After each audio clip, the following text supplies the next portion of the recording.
সম্মানিত ভাই ও বোনেরা, আমরা যেমন দেশের ভিতরে থেকে স্বৈর শক্তির বিরুদ্ধে লড়াই করেছি একের পর এক ধারাবাহিকভাবে, ঠিক বিদেশে অবস্থান করে সারা বাংলাদেশের প্রবাসীরাও আমাদের সাথে সমানতালে লড়াই করেছেন। আজকে দেশের ভিতরে যারা লড়াই করেছেন তাদের জন্য প্রিয় সংগঠনের পক্ষ থেকে আমি এই লাল গোলাপটুকু উপহার দিচ্ছি। প্রবাসে থেকে যারা লড়াই করেছেন তাদের জন্য আরেকটি লাল গোলাপ উপহার দিচ্ছি। এই দুই গোলাপের সমন্বয়ে বাংলাদেশে আর স্বাধীনতার স্বাদ পাচ্ছে। সুতরাং স্বাধীনতার সকল যোদ্ধাদেরকে আমার পক্ষ থেকে সেলিউট। দেশের ভিতরে যুদ্ধ করে আমরা অনেকেই জীবন দিয়েছেন, অনেকে মৃত্যুবরণ করেছেন, অনেকে হাজার মামলা নিয়ে শত মামলা গলায় নিয়ে দফায় দফায় জেলে গিয়েছেন। আদালতের আঙ্গিনা বিরোধী দলের কর্মীদের দখলে ছিল।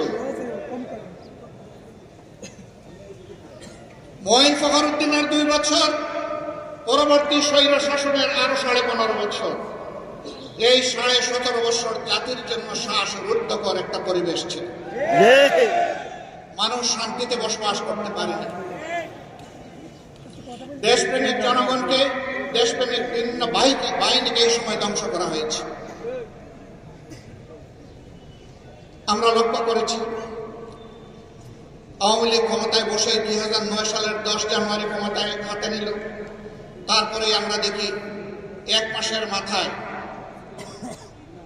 তৎকালীন বিডিআর এর সদর দপ্তর ঢাকার পিলখানায় 57 জন চৌকস দেশপ্রেমিক সেনা অফিসারকে তারা হত্যা করল। তাদের পরিবারের সদস্যদেরকে হত্যা করলো। নির্মমভাবে হত্যা করার পর লাশগুলা ড্রেনের মধ্যে ভাসাই দিল। কিছু লাশ তারা গোপন করে ফেললো।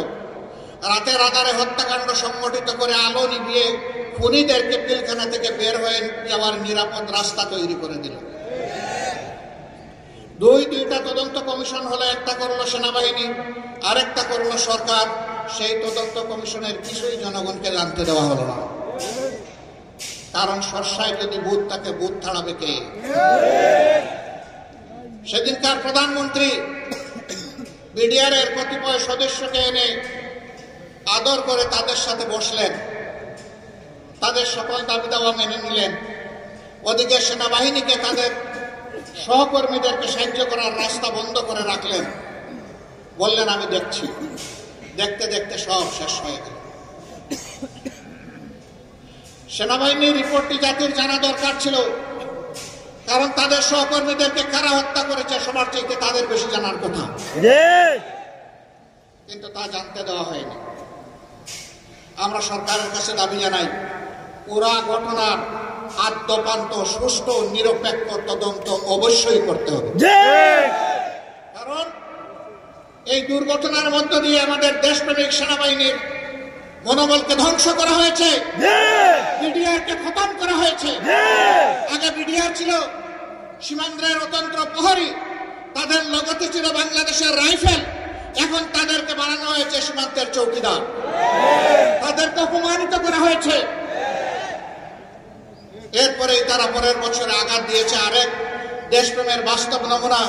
তিলে তিলে বাংলাদেশে যারা অন্যায়ের সাথে কখনো আপোষ করেনি, দেশের স্বার্থ নিয়ে কারোর সাথে মাথা ব্যথা করেনি, সেই বাংলাদেশ জামাতে ইসলামের উপর ষড়যন্ত্র করে জামাতে ইসলামের নেতৃবৃন্দকে হত্যা করা হয়েছে।